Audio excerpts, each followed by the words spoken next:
Hello, spooky friends, and welcome to another episode of Pastatime with the Scariest Podcast. Woo! I'm Robin Grace, this is Adam Diaz, Hello. And we read pastas. JK, LOL. We are reading creepypasta today. Those are...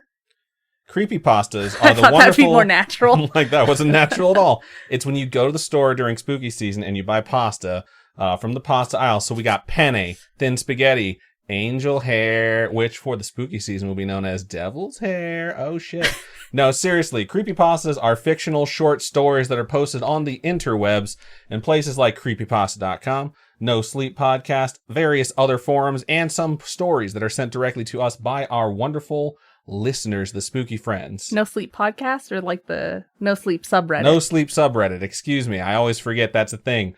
We're going to be reading 4 of those today, and I think I have relatively shorter ones. Robin has relatively longer ones.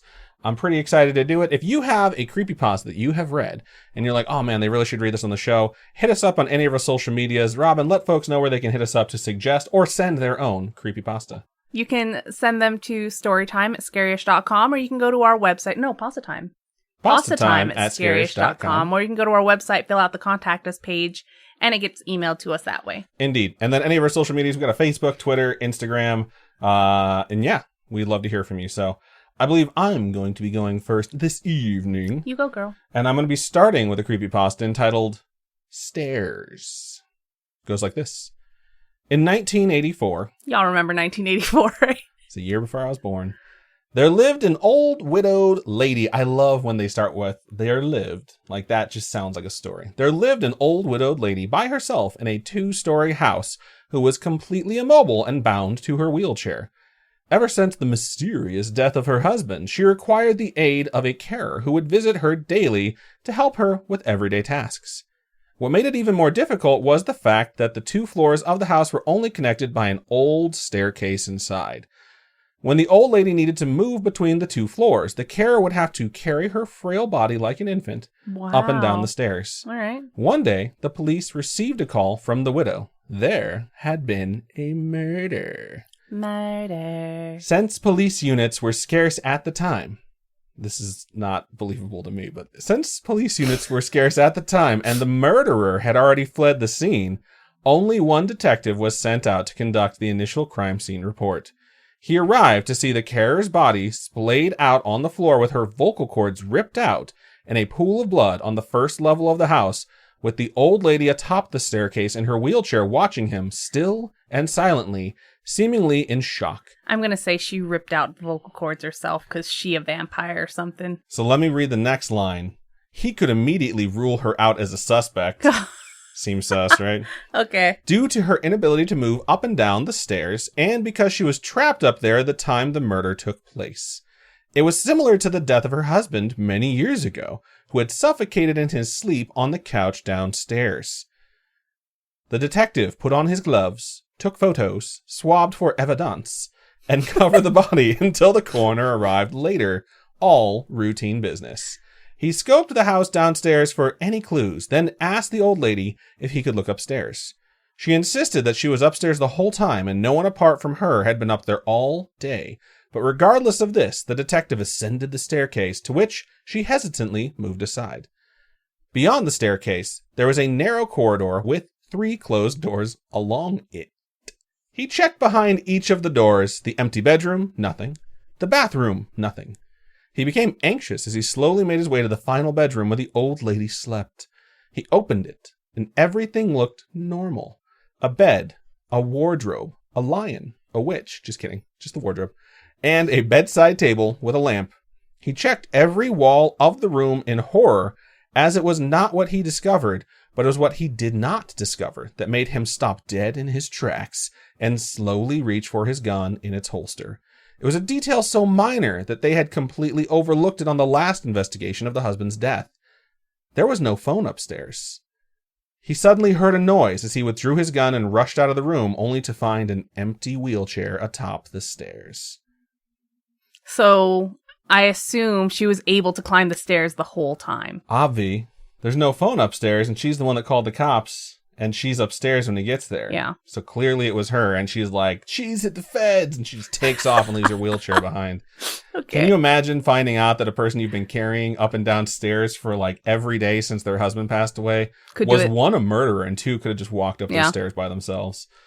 Yeah. Nice little way to start the show. It's like a little like solids. I mean, September 1st, I keep getting told by one of my coworkers, is the first day of Halloween.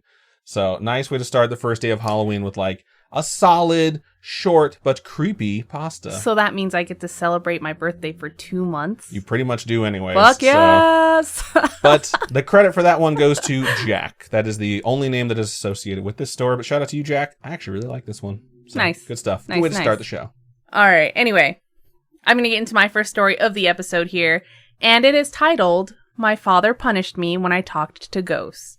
I bet there's people out there that actually had family members that were like, "Don't talk about it." Oh, if I told my dad I talked to ghosts, my dad probably would have kicked me out of the house for sure. So it begins. "I've been blind since birth. As I grew up, everything was described to me in such vivid detail that I didn't even realize why it was that important to see, especially having no reference point to compare to. We lived in a single-floor ranch house. Jealous, that's so rare to find out here. That's what Father told me. In my mind, of course, I could see, although unlike how a sighted person could. I had spatial awareness. I knew where my bedroom was, where the bathroom, living room, and kitchen were. Each wall had its own texture. I don't know if that was done on purpose or if I could feel things others never noticed. I rarely fell over, only if Father or one of the visitors put something somewhere they shouldn't have. It was usually the visitors, and Father would shout." Of course, it's like defending your kid, right? Like, sounds kind of creepy just calling them the visitors. "They visited infrequently and only briefly when they did. Father said I shouldn't speak to them. That it unsettled him. He'd worry when I saw something he didn't, saw it with my ears, or by touch. Ellie was the first. She seemed very sweet. She asked me my name and why my face was so messed up. She was in the living room. I could hear where she sat from her breaths. Harsh nasal sounds as if her nose was blocked. When Father had a cold, he'd always breathe through his mouth, big, labored breaths, as he wasn't used to it. When people mentioned my face, I always touched it, trying to work out why it was so strange to them. When I asked if I could touch theirs, there was always a pause. I guessed sighted people never did that. Why would they need to? When I asked Ellie if I could touch her face, she reluctantly agreed, but moments later, Father entered the room and asked me who I was speaking to. I told him nobody. He would always punish me when I spoke about them. I think it scared him. He'd take my arm and march me off. I'd be knocked off balance and disoriented to the point where, when he finally set me down, my hands would frantically search my surroundings until I knew where I was. It was usually my bedroom, though every now and then he'd leave me outside in the middle of nowhere. That's fucked up. That was the worst. I would be lost and scared. He told me about the road that ran in front of the house and explained that the sounds I heard were cars, that they'd kill me if they touched me. Those sounds were my only means of recognizing my surroundings. I waited until I heard one, and then knew which way to run back to the house. I heard Ellie that evening. She whispered to me, saying she was scared. I whispered back, but she didn't hear. I asked Father about Ellie. He didn't want to talk about her. Okay, I'm going to go ahead and toss out my Robin predictions here and try and ruin your story. This guy kidnaps kids. He kidnapped this kid specifically because this kid is blind and can't run away. The ghosts that this kid is seeing are the ghosts of all the kids that he's murdered in this house. That's why the kid knows if he hears cars to run back, and they're probably not even cars. Waiting for that little twist at the end. Continue. I asked him why. He didn't reply. When I told him that she asked about my face, he asked how I responded. I told him I wanted to touch hers, and he laughed, though I knew he wasn't happy. I could hear the difference. When you laugh for pleasure, your mouth is wide open. When you pretend, your mouth is almost closed. To me, the difference is... Yeah, accurate description. To me, the difference is obvious. It wasn't until I was older that he explained. He said we lived in a special place connected to, quote-unquote, the other world. That sometimes dead people slip through, people who died in pain and wanted to reach the living. He explained that because I couldn't see, I was able to tune into that. that they knew I was listening when others weren't. He said I had to ignore it. Otherwise, he told me, they'd latch on and never leave me. All the dead want is to be alive again, he said. It was dangerous, and they would trick me. He said he knew how to deal with them, but he couldn't help if they became attached to me. Alex appeared to me a few years later. She told me she was lost and didn't know where she was. I told her I wasn't allowed to speak to her. Still, she pleaded for help. I kept quiet. Wait, what if these kids aren't dead? What if these are other kids? Oh, man. New twist. Record scratch. Continue. That's not a record scratch. I mean, kind of is, I suppose. I kept quiet, knowing what would happen if I said anything. Did you speak to them? Father asked. Though I was upset, I told him no. I wished I could help her. I knew what it was like to be lost, and it scared me. Alex didn't whisper to me at all. I'd ignored her, and she ignored me. Father saved me, and I was thankful. After Alex, I knew what I needed to do, so I did it. The spirits stopped bothering me after that for a very long time. That was until Sarah appeared. Sarah didn't give me a chance to be quiet. I was on my own, sitting in the living room and listening to the television. "Help," she said. "I need to find a way out." I stayed silent. "You can hear me, can't you?" she asked, surprised. "I'm not allowed to speak to you," I told her. "Please," she begged. "I'm scared. I'm lost. I want to see my daddy." I gripped the arms of the chair and told her I wasn't allowed. "He's dead," she said. I didn't answer. "Your father is dead," she said again. I wasn't going to fall for it. I heard banging from around the room as things began to fly and the shelves began to shake. "Stop it," I shouted, and it did. "Please help me leave," she said. I wasn't going to talk to her. I did the only thing I thought would help. I unlocked the front door, hoping she'd run out and get lost, just like I would do. When I heard from her no more, I locked the door and sat back down. I listened intently for any signs she was still there. Except for the signs of the TV, it was silent. I hated when my heart raced. I became all too aware of the tick-tock feeling of the rise and fall within my chest. Not to be confused with the app. Like it was about to explode. When I heard my father's voice, I screamed. "Son," he said, "I need your help. I think I'm dying." Probably it was more like, "Son, I need your help. I think I'm dying." Probably like that. I like that one, yeah. I did what he told me to do. I didn't speak. If he did die, he'd never leave me. Instead, I raced out into the open air and shouted for help. I shouted until my voice was hoarse. I heard the sounds of cars racing along the road in front of my house. I shouted until I heard someone respond. It was a woman. She said, "Shut up!" "What's wrong?" they asked. I told them I think my father was dying. They asked what had happened to my face. I pleaded with them to help me, and they promised they would. I sat down on the grass and waited. Sometime later, the woman returned to me and asked if she could hold my hand. "I'm so sorry," she told me. I heard the sounds of sirens and of the people rushing. I asked what was going on. The woman said she was there for me. As the noise died down, a man asked me a question. "I'm a paramedic," he said. "What happened to your face?" I told him I was fine. He asked if I was sure, and I told him I was. He asked if I minded him touching my face. I said it was okay. A moment later, I felt a pressure release from around my forehead, and the air felt cold against my skin. It sounded as if he were peeling an orange. I imagined that in my head and worried he'd expose my insides. I screamed and asked what he was doing. He told me everything was going to be okay. And the woman squeezed my hand, telling me to be brave. I didn't know what it was I was experiencing. I felt a tight pain within my head, like when you smash your shin against something hard, followed by something I've come to understand as bright.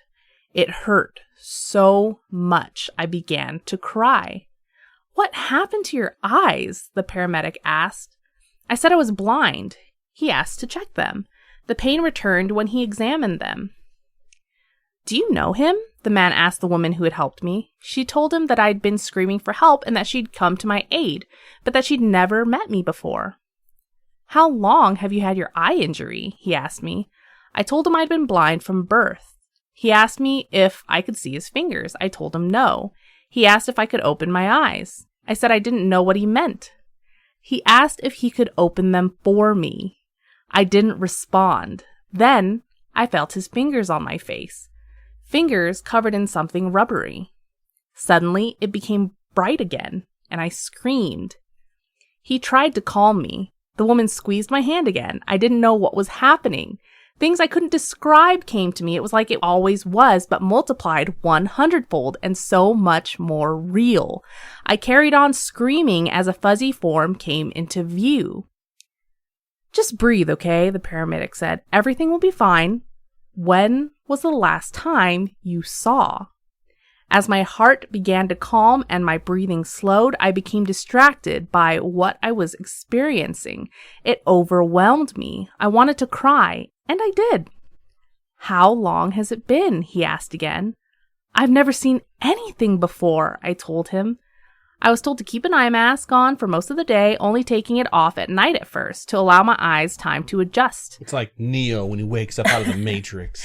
At the same time, I was placed in the custody of my aunt and uncle and didn't even know it at first. They were shocked at what happened to me and that I had never attended school. The past few years have been a roller coaster ride. The doctor said I may never have perfect vision, though what little I have is a godsend, and I'll take what I can get. I've only recently been learning to read and write, so I apologize if my English isn't that great. It's the best I can do. I've been asking my aunt what happened to my father, but all she says is that he died of a heart attack. I asked what sort of man he was. She says he was her brother and that she'll love him no matter what. That's not good. Nope. My uncle doesn't want to talk about him at all. I've been using the computer a lot recently and really enjoying the internet. Everyone enjoys the internet, right? Until they find something they don't. I can't believe such a thing exists. After being so lonely for so long, I can talk to whoever I want, when I want. Though I'm wary of that. I would be too. You should be too, all of you out there. After all, how do I know if who I'm speaking to is alive? No one seems to share my father's concerns about that. Today, I was on a forum discussing the spirit world. I was so happy to find people who I could relate to. And someone curious about my username sent me a link to an article on a true crime website. It was about my father and even mentioned me by name. They asked me who I was and if I was the same person. According to that article, my mother had gone missing soon after my birth. It said I'd been bound so that I couldn't see, that my father always wanted a daughter. They found 14 bodies in the basement. They said 1 got away. A girl by the name of Sarah Frank. She was the one to call the police. They found my father's car parked around the back of the house. They supposed he carried a victim into the basement via the storm entrance and left them there. Sarah had managed to get away after she agreed to be his daughter following 4 days of sustained torture. She stabbed him with a knife that he'd placed on the counter to butter some toast. Fuck yeah, survival instincts, right? You do what you gotta do. I didn't want to believe it, and I'm not sure I would have if it weren't for the names of the victims, 2 of which stuck out. Ellie Farmer and Alex Riddle. I'd spoken to them both in the living room. To this day, I wonder if my father had been honest with me about a single thing in life. Throughout it all, one question remains above all others. Did I speak to Ellie and Alex before or after he killed them? That's... What? It's a really good story. It's a really good story. Like, the fact that at the end it's like, were they alive or weren't they? You don't know. That's what my question was, too. Yeah. Yeah. That's crazy. I really enjoyed this story. You just can't trust anything the dad told the daughter whatsoever. So you got to kind of assume they probably would have been dead. Or otherwise he would have introduced them like, hey, here's your new sister, you know? Yeah. So, yeah, I think it's super, super interesting, though. It's a solid story. Toss out the credit for the person who wrote the story. Credit to Edwin Crowe for writing the story. It's a very, very good story. Indeed, it is. So, good stuff. Yeah. So before we move into our next story, we are going to take a really quick commercial break.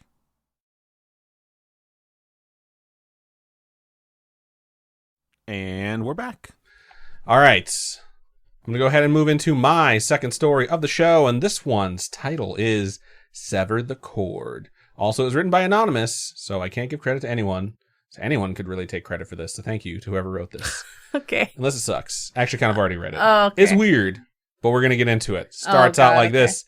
Many have speculated that the plane in which we live is not the only plane in existence. When I read the first sentence, I was like, this is some 5E shit, and I am here for it. But a lot of people believe that, right? Many have speculated. Okay, no. You're right. Many have speculated. It's true. There's got to be more. Robin's got to do a critical analysis of the first fucking sentence of the story. There's got to be a million planes of existence. There's multiverses. There's got to be. Too much shit happens where I think it's a coincidence. Gotta be. There's so many Spider-Men out there. They're all from different planes. No, but like, don't you ever get that deja vu where you're like, I've done this already? You think it's a different plane of existence? Yeah, it's got to be. How the fuck does that have anything to do with your plane of existence and you like sensing something? Like the episode of Futurama where they open that box and in the box I can't believe we're one sentence into this and you've turned this into deja vu overlapping multiverse theory. Yeah. Jesus. I'm going to keep going. All right. I'm just going to start from the beginning. Okay. Many have speculated that the plane in which we live, Plane, in which we live is not the only plane in existence. Those who say this will usually then go on to ponder realms of mystery and wonder, like Robin just did. Mm-hmm. The truth is, there is a second plane, but it is not filled with the euphoric images that most people conjure up. However, it is not filled with horrors either. Rather, it is a perfect emulation of our world. There is no difference at all. Whatever exists in our plane also exists on the second plane, capital S, capital P, second plane. Plane. Again, it's not the one that flies. Even you exist on the second plane. In fact, those copies, hope you can hear my air quotes, of ourselves, those extra dimensional clones are bonded to us. It gets a little like... This is like Get Out. Yeah, a little bit. No, not Get Out. What is the other one? Us. Them? It's us. Them us. Is the TV show. Oh. Continues. Wait, whatever action we take, they take, and vice versa. It's very much like us. That means that in the other plane, that other you is reading this right now, or listening to this in that case. In this second plane, there is only one difference. A god resides there, capital G God. What? Though some may call him a devil, capital D devil, watching over the mirrors of those in our realm. Capital O-R. This god has no mirror. He resides only in the second plane. Our copies cannot see him either, for unknown reasons. You know all the other shit, but you don't know that, huh? But he can see them. He knows what they are doing. Therefore, he knows what you are doing. There's only one way to escape this constant watching, but it could come at a terrible price. And as if it weren't already pretty fucking weird, it's about to get weirder. Stand before a mirror. You see your reflection? That is your copy, capital C. Look him, or her, or it, or they, straight in the eye, and will, with all of your might, that what you see before you is not you. Rather, it is a perfect emulation of you. That's how to, like, drive yourself nuts. As soon as you have had this mental breakthrough, or breakdown, turn off the lights. No. Wait a while. About 2 minutes should do. Then, turn them back on. Your reflection will be gone. Nope. When I read that, I was like, what if this shit is real? And that's why people don't have reflections, and people are like, oh, you must be a vampire. And it's just like, no. We know why vampires don't have reflections. Why is that? Silver-backed mirrors. Except when mirrors don't have silverbacks, and they still don't have a reflection, Robin. That's just fucking propaganda that they've put out so that you believe that I'm going to keep going. Then, turn them back on. Your reflection will be gone. You have just severed the bond between you and your copy, capital C. You can no longer see him, her, it, or they. I'm putting that in there just as him. But they exist. Now, however, you will be free to do as you please without your copy mirroring it and without the God knowing what you are doing. Capital G. Capital G. You can murder 1,000 people and walk without fear of retribution. There's still cops. It's weird that now you're free. You're like, let's go fucking kill people. But there's still cops in the world. Yeah, it's not like cops there's no laws, but we're going to keep going. However, it is not recommended that you do this. I'm glad that sentence is in there. As you sever the bond, the same decay that affected the bond will slowly eat up the remnants of one side of the quote-unquote cord. As it reaches whichever you was on that particular side, it will begin to eat away at its soul. Whichever version of you is affected will become sicklier and paler. It will stink of death. Its movements will become stiff. As it nears the final stages of this illness, it will become merely a shadow of itself. It becomes a ghost, cursed to forever roam whatever existence it resides in, a shattered soul and lost cause. However, if it is not you that is affected by this illness, but your copy, capital C, you will walk free. You will walk without judgment. You will be a god, capital G, among men. But be careful. Lowercase m. For if that disease eats up your side of the cord, you will fall prey to its effects. Trust me, I know. And that's the end. Kind of weird. It's like they saw the movie Us, and they're like, I want to put a little bit of a spin on this and turn it into a short story. Little pizzazz. Yeah, I'm going to throw in some razzle dazzle and see what they can do with it. It's all right. It's not great. The thing is, right, we're not controlled by anybody now. There's no, people believe in God, right? Capital G, big guy upstairs, or woman, whatever you want to believe in, right? But we don't act differently. You know what I mean? Like, I don't murder a bunch of people because I don't think no one, you know what I mean? Like, it doesn't make any sense. I think the best way I can put this is that if the only reason you don't do horrible things is because you're afraid of the consequences of your actions, whether it's burning in hell or the consequences within our like current world where you'll go to jail or possibly get executed, that means you are a piece of shit who wants to do those things. So if your first instinct is, let me go through this ritual that could cost me my life in a very horrible way and my soul, just so I can be free of someone watching me do whatever it is I want anyways. Maybe you just want to stay in your room and jerk off all day, though, you know? You can still do that. Yeah, you can do that. That's the thing, is right now, even, I mean, I could have this copy person, whatever, right? I could do whatever I want still. I'm not going to stop what I'm doing because somebody's quote-unquote watching me. I thought this story was going to take a twist where it's like, we're actually the copy. Like, that's what you find out. Like, you don't have free will. It's someone else's decisions. That's why when you start to do things that make you sad, or for whatever reason you're going in a direction you can't seem to stop, it's because it's someone else's choice and you're being driven that way. Yeah. And that's the sort of feeling that you get, is the disconnect where it's not your free will. You know what I mean? Yeah. But instead it just took on this turn of like, sever the bond, kill people. And I'm just like, that's kind of fucking weird. I was not at all impressed by this story. Robin's just going to shit all over my story. I can't wait for you to read your next story. What is it called? Stored of warning signals? Fucking stupid. Let me analyze the first 3 words of your story. But yeah, I mean, I still get scared though when I'm driving because I don't want to get pulled over by cops. But I'm not going to go out and murder people. You know what I mean? That's just not in me. It's just a weird story. I'm not saying it's a great story. It's okay. This is probably why it's written by anonymous and no one wants to take credit for it. Like, okay. Let me workshop it out there on Creepypasta and see what the comments come back as. But either way, we read it. So there you go. All right, I'm going to read my final story of the episode. It is titled Distorted Warning Signals. As much as Adam wants to hate this story, hopefully it's good. When I got the first one, I was literally seconds away from stepping onto the plane when a call from unknown blared from my cell phone. Bullshit. It was a ringtone I hadn't heard before, one I was pretty sure hadn't come with the phone. Normally, I wouldn't have stopped to answer it, but I was expecting a call about a job I had interviewed for the previous week. I took a deep breath in and accepted the call. Hello? Wow, you're using your sexy voice to answer this. Hello. Hello, Clarice. Do not get on the plane.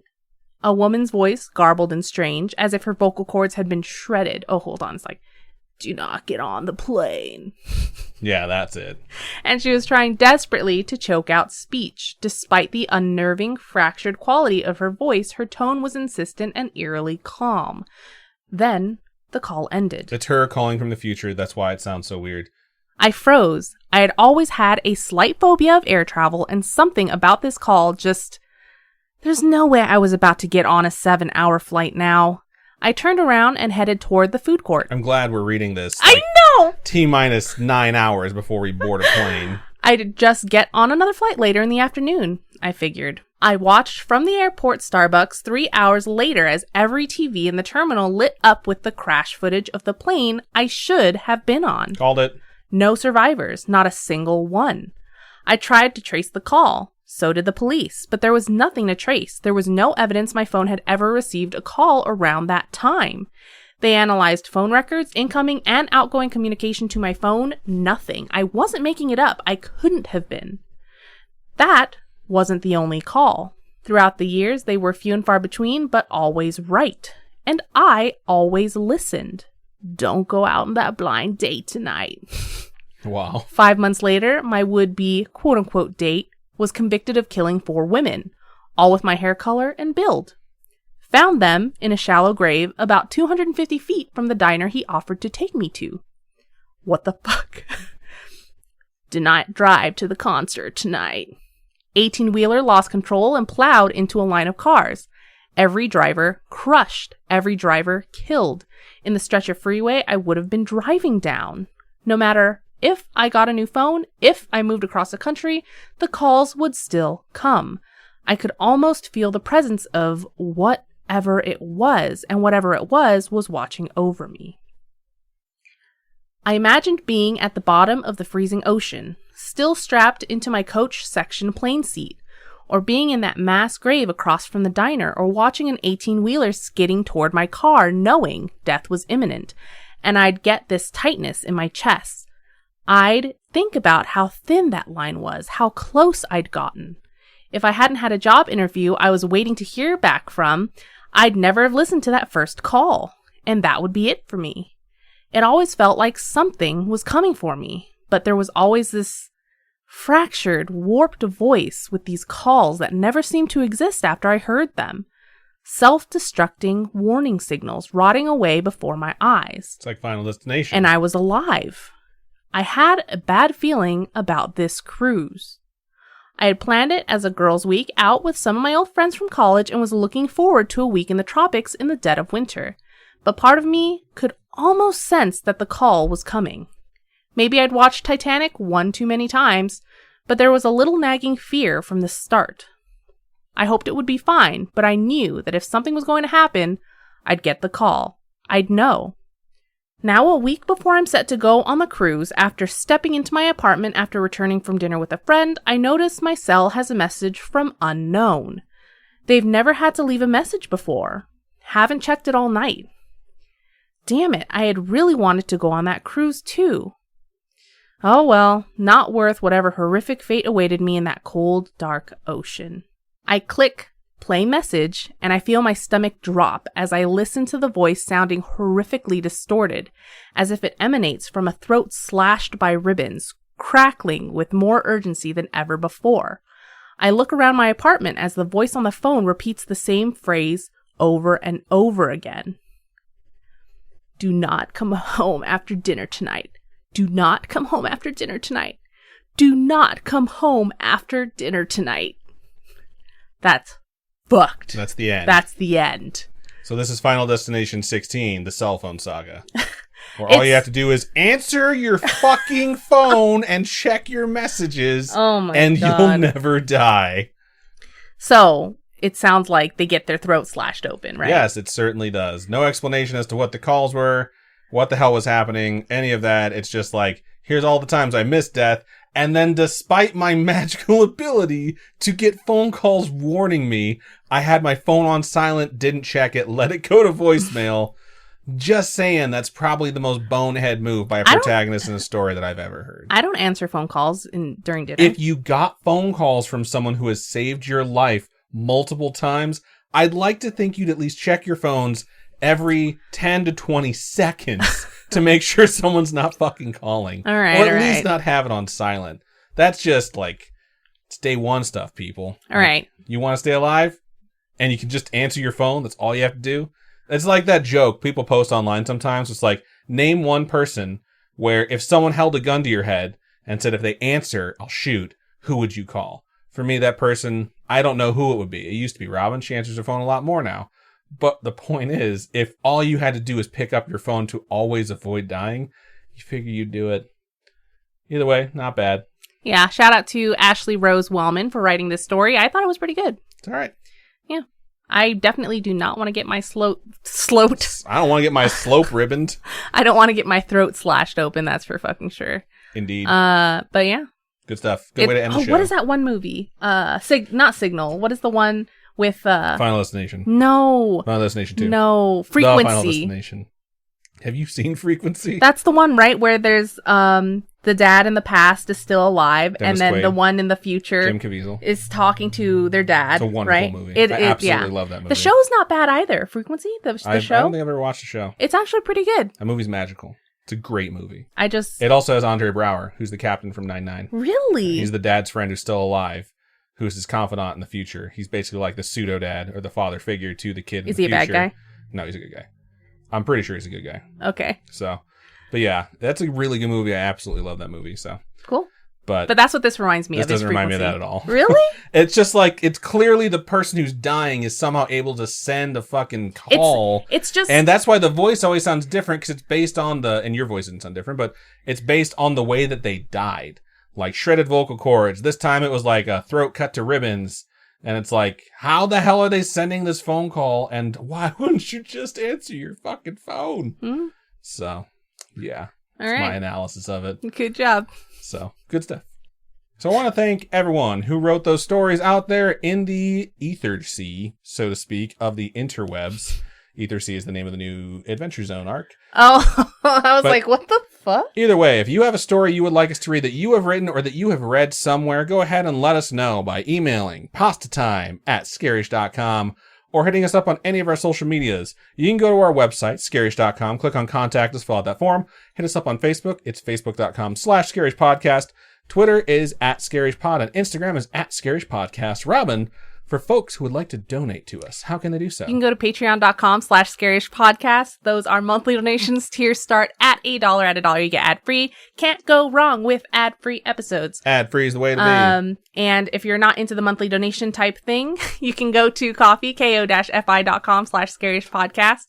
Those are one-time donations. All your donations going to upgrade our studio setup and kind of keep us going and keep us making this content, doing the research, doing the recording, doing the fun times, getting to know everyone. Paying for those back-end fees, man. And we're really thankful. We are indeed. So thank you so much to everyone who listened. We appreciate you in every way we possibly could because you all are amazing.